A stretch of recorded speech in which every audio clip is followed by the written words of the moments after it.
A weekend of exhilaration and alarm has left Arsenal supporters holding their breath. On one side, Martin Ødegaard, the heartbeat of this team, has been named in Norway's September squad, a move that hints scans after his shoulder incident at Elland Road were less bleak than first feared. On the other, Bukayo Saka's hamstring problem threatens to sideline him for up to 4 weeks, instantly ruling him out of Sunday's mammoth trip to Anfield and forcing a tactical rethink that could change the shape of Arsenal's short-term season.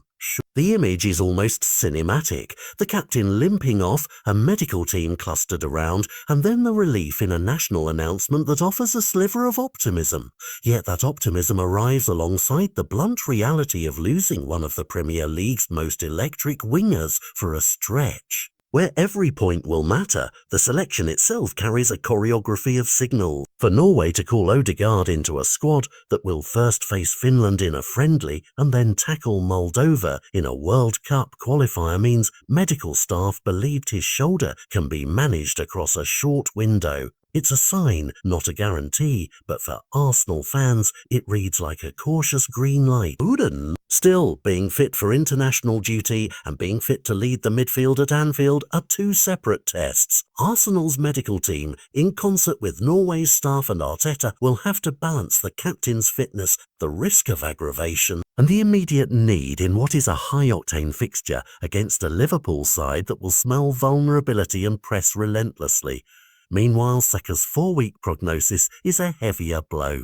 Hamstring injuries live in a cruel grey area, quick to flare, delicate to manage, and missing a player who blends direct pace, creativity, and the tactical discipline Arteta relies on is more than an absence on the right flank. It's a rupture in a system that depends on synchronised movement and wide. With the English international unavailable, Arteta must decide whether to slot someone into the exact template Saka occupies or to reshape the front line entirely, leaning on internal solutions or tactical tweaks that could confound opponents but risk cohesion. Those internal options are what the next 48 hours will be debated over. Ethan Nwaneri, young, brave, and increasingly trusted, offers a near like-for-like profile in terms of role. He came on at Elland Road and provided composure that belies his years. Eberechies, by contrast, offers a different promise, a marauding number 10 energy, a spark who likes to thread pockets of space between the lines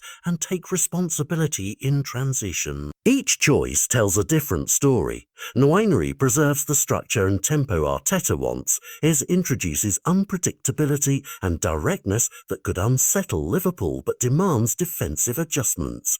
There are no perfect answers, only calculated trade-offs that Arteta must sell to his players. The manager's selection will reveal whether he trusts experience, youth system, or the single match gamble that sometimes rewrites seasons. Beyond tactics, there's psychology. Ødegaard's presence in Norway's squad, even if not starting, sends a message to the dressing room.